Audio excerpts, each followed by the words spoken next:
Hace ya mucho tiempo, en la ciudad de Rincón de Romos, Aguascalientes, México, vivía una pequeña niña inocente y sin malicia llamada Alondra.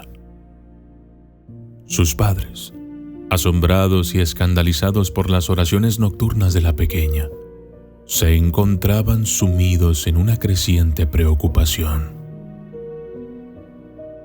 Ante tal grado de alarma, decidieron llamar al sacerdote del pueblo, quien, pensando que los padres exageraban su protección y preocupación por Alondra, aceptó la invitación a cenar junto con ellos para observar detenidamente el comportamiento de la niña. Para el clérigo, no era sino un verdadero ángel a sus ojos. Después de la cena, la dulce Alondra se despidió y se dirigió a su habitación. Entonces, los preocupados padres le pidieron al clérigo que los acompañara al cuarto de la pequeña, quien empezó a orar de la siguiente manera: Cuida a mi mami, a mi papi, a mi abuela y a mis hermanos. Y por favor, cuida mucho de Lucifer, pues nadie pide por él. Yo lo hago en su lugar. Amén. El sacerdote se horrorizó ante semejantes palabras, pero, a pesar de todo, la conducta de la niña era intachable. Así, el clérigo solo ordenó vigilar de cerca a la pequeña. El tiempo pasó, pero lamentablemente, las condiciones en las que la pequeña y su familia vivían no eran del todo óptimas. Con frecuencia caían en enfermedades y hambrunas. Sin embargo, esto no era motivo para que la pequeña dejase de orar por el diablo. Y así lo decía cada noche, hasta que un fatídico día de invierno, mientras los padres salieron en busca de alimento para ella y sus hermanos, la niña sufrió un accidente y no pudo sobrevivir.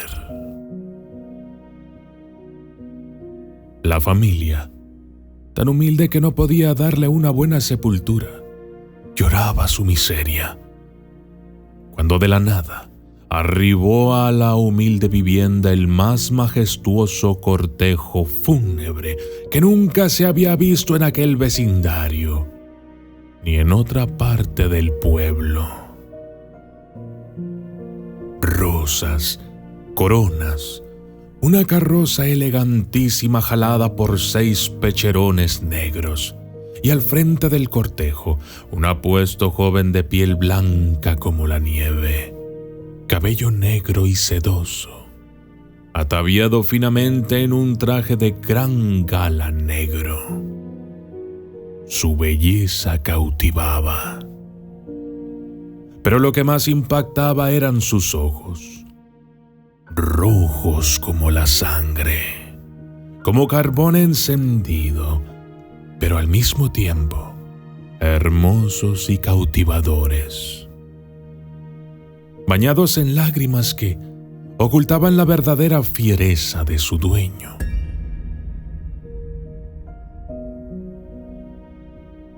La misa de cuerpo presente comenzó. La iglesia estaba llena hasta el tope, y el joven en primera fila seguía llorando sin mirar a nadie, sino a la pequeña cajita blanca de finísimo alabastro que contenía aquel angelical cuerpo.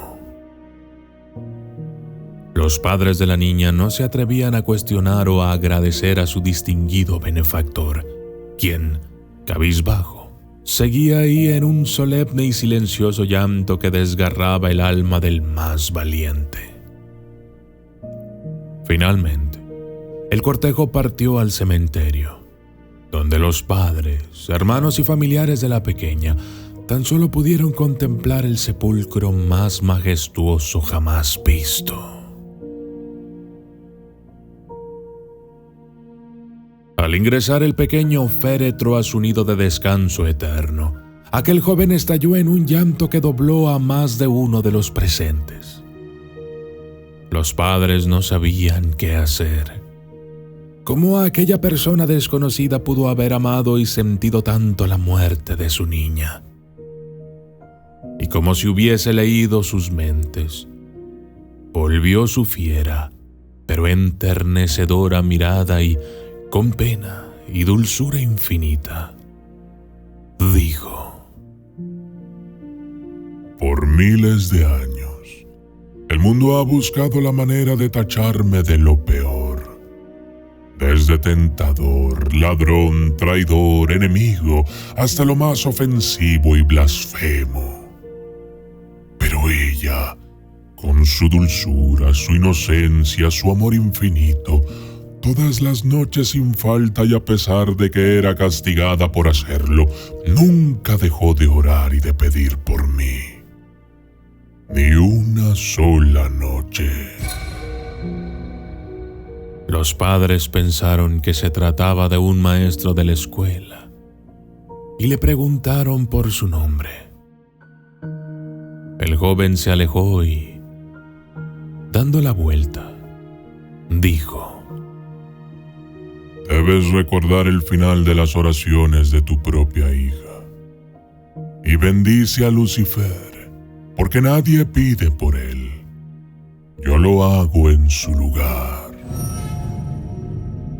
Dicho esto, el joven desapareció.